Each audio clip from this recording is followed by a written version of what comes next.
Russia's economy is struggling, but that won't bring Putin to the negotiating table for years. The Russian economy has been dealing with growing headwinds this year: unruly inflation, a ballooning budget deficit, due in part to massive military spending, and shrinking revenues from oil and natural gas. Economic growth has also slowed sharply. But the gathering economic storm is unlikely to bring President Vladimir Putin to the negotiation table anytime soon to end the war in Ukraine. Analysts say the Kremlin could weather it for many more years at the current pace of fighting and with existing Western sanctions in place. If you look at the economy itself, it is not going to be that ultimate straw that breaks the camel's back, said Maria Snegovaya, a senior fellow for Russia and Eurasia at the Center for Strategic and International Studies, CSIS, a think tank. It's not catastrophic, it's manageable. Looking at the next 3 to 5 years, Russia could carry on fighting, she said, noting that it's hard to make a reliable assessment beyond that. And a contingent of exiled, anti-Putin Russian economists believes the war of attrition could continue even longer, because the Kremlin's ability to wage the war is unimpeded by any economic constraints. Western sanctions have not inflicted enough pain on Russia's energy-focused economy to change Moscow's plans for the war, Richard Connolly at the Royal United Services Institute, RUSI, told CNN. As long as Russia is pumping oil and they were reselling it at a fairly reasonable price, they have enough money to just muddle along, said the senior fellow in international security at the UK-based think tank. I'm not saying it's a really rosy picture for them, but they've got enough for the economy not to be a factor in Putin's calculus when he's thinking about the war, Connolly added. History shows that Russia is more likely to agree to an unfavorable peace settlement if it is experiencing an economic slump, as was the case at the end of World War I and the Soviet war in Afghanistan, Snegovaya said. But the current economic situation is nowhere near there yet, and it will take much more serious pressure on the Russian economy and longer, much longer for it to get there, she told CNN. That is bad news for Ukraine and for the Trump administration, which has held numerous rounds of talks to try to negotiate an end to the war. Tax hikes and rising prices.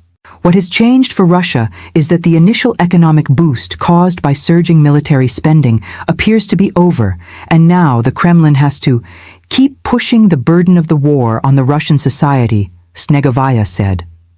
That burden on society has taken the form of a large increase in corporate and income tax rates, as well as a hike in the value-added tax, or VAT, to help fund record levels of military spending. Russian consumers are also grappling with sharp price rises, especially for imported goods. But unlike in the West, high inflation does not create a lot of social discontent in Russia, Snegovaya argued, noting the effects of government propaganda and repression. Like other experts, Connolly also said that inflation in post-Soviet Russia has always been high, so consumers are used to it.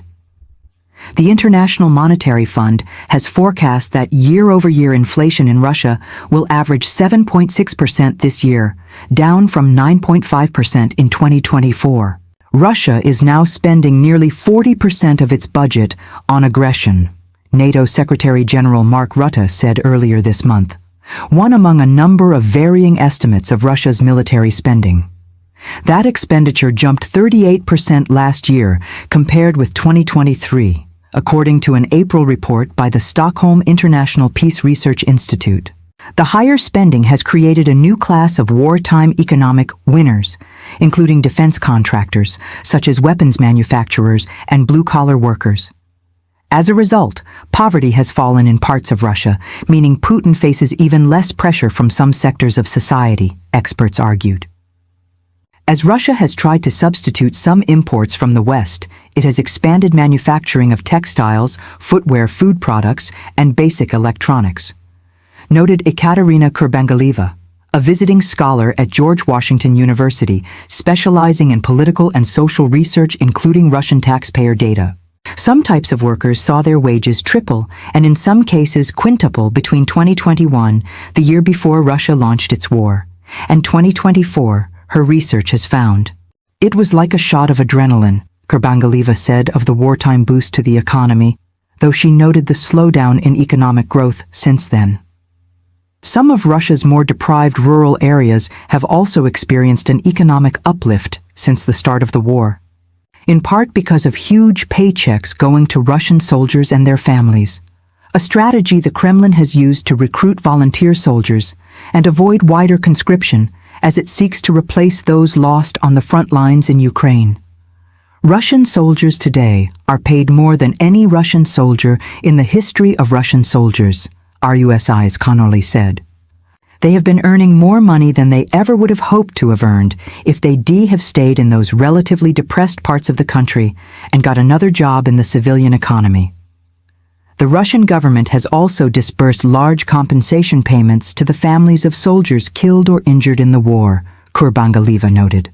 In part by throwing money at the military workforce and their families, the Kremlin has managed to temper discontent despite Russian casualties in Ukraine nearing 1 million people, with 250,000 of those dead, according to a CSIS estimate published in June.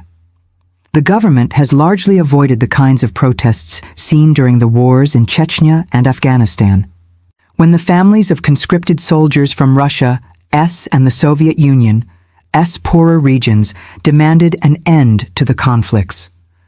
I don't think the regions would exercise any influence over sustaining the war, but the fact that you are not seeing sort of outbursts of public protest. It relieves the pressure on Putin when he makes his decisions about what he is going to do next, Connolly said.